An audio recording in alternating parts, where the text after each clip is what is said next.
Welcome back to Rome. My contributors this week are Randy Sklar, the host of the podcast Sklarbro Country, and Shannon Owens in for the first time from the Orlando Sentinel. We are going in. Shannon, nice to see you. How are you? I'm doing great. Thanks for having me. Randall, what's up? I'm good. I'm happy to be here. All right, I'll start with Steven Strasburg. Shannon, the Nats are shutting him down. He's got 2 starts left, but they're going to stick to their plan. Is it the right plan? I think it's the right plan. First of all, we're acting as though Strasburg is the only pitcher on this team. There are other pitchers that contribute. They lead the National League right now in the ERA. So I think that this is the right decision. And we have to remember that we criticize teams all the time for playing guys that are injured, for not taking care of the long-term health of these athletes. And here we have an organization that is concerned with the long-term health of their star player. Why are they getting criticized for that? I think that would be a great thing All right, to do. They got a plan. They're working their plan. Do you agree with the plan? Well, they talk about if you have such a good long-term plan, how can you not see long-term into this season? Okay, it's not like the Nats just crept up and they're now leading the National League East. They've been leading by a lot for a long time. Sit the guy in August a little bit. Like, sit him every other start. Like, if you really have to stick to 180 innings, and I agree with you, I think if you're following a doctor's order, fine, stick to 180 innings, but start dropping starts. Stagger it. Be smart about it. And you know what? You have 2 starts in September you can sit him for if you really wanted to.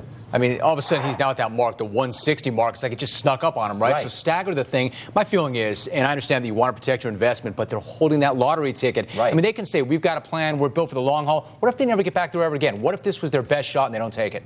Well, but are we going to say that this is the only time in life ever that they're going to have a chance to win the World Series? Maybe. Look at it. I would say that But maybe. they're building a team. Call Tom Glavine. Call Greg Maddux. And I don't think anybody would say that this Nationals pitching staff is better than the Braves pitching staff. They got their one. They won once. So who's to say? Call Dan Marino. Send him a pair of isotoner gloves. You don't know what's. That's what I'm saying. I mean, you got that lottery ticket. You better cash it. Otherwise, somebody comes by and they rip it out of your hand. You lose it in the wash. Something like that. Right. Cash it while you have it. All right, Shannon. Dwight Howard. You work for the Orlando Sentinel. You've seen this thing up close and in person. He takes out an ad with your newspaper thanking the fans. Did that help or did it make it worse? Well, I think it did both. It helped and it hurt at the same time. I mean, on the one hand, his issue was not with fans. It was with the team. So as far as the fans are concerned, I think he does have a sincere love and respect for the fans. He's given thousands of dollars to the community. He shows up at basketball camps. Oh, no, he didn't show up. Oh, wait, that one. Okay, but they were in the middle of their divorce at the time. So I do think it was sincere, and I do think it helped in that sense. I think it hurt in the sense of his credibility was so shot with that whole situation of going back and forth. So now seeing him say, no, it's not you, it's really me, it's like the bad breakup. I think in some eyes it just looks odd. What do you think? I love that you said bad breakup because to me it feels like he's a crazy girlfriend who separated you from your friends and your family, ran the coach out of town, and then dumped you, and now is writing back and being like, but I love you. Let's hook up. But I love you, let's hook up. And the fans have got to be like, come on, we were just trying to get over you at this point. I just think you knew he was going to leave. You knew he was going to go somewhere, and you felt like he was going to go, you thought he was going to L.A. pretty much all along. But I feel like, and I know we talked about this a little bit before, but about, the whole Shaquille O'Neal syndrome, that like the fans feel like they got ganked twice. Right. And by the same hot woman in L.A. who's got fake boobs. Well, I mean, the so-called crazy girlfriend's always tough to read. Bottom line, is this a good fit for him? Is this where he wants to be? I think it's a good fit for him because now all the pressure isn't just on him to deliver. He has Kobe Bryant, he has Steve Nash.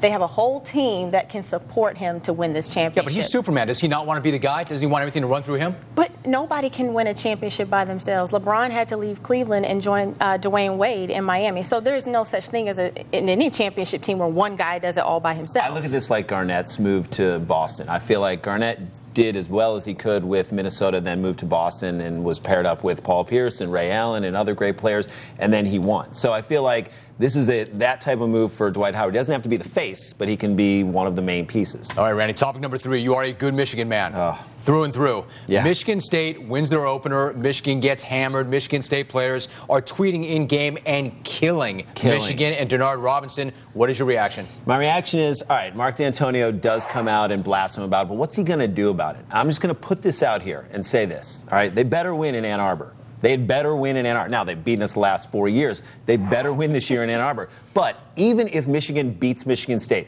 I guarantee you Brady Hoke is the type of coach that would say, do not tweet back at them. It's just a different culture. You think that's beneath them? I think it's beneath them. I think it's like, don't do it. You let the play on the field. By the way, you're tweeting that Denard Robinson can't throw. He's playing against the best defense, arguably, in college football. Your quarterback threw 4 interceptions against the vaunted Boise State and by defense. the way, Bama smashed Michigan State also in 2011. All right, so bottom line, what about players tweeting? I mean, at this point, we know what this is. If players have phones in their hands and they're seeing something, they're reacting to it, they're going to shoot some tweets off. Not one guy, but 4 or 5 guys. Do you have an issue with that?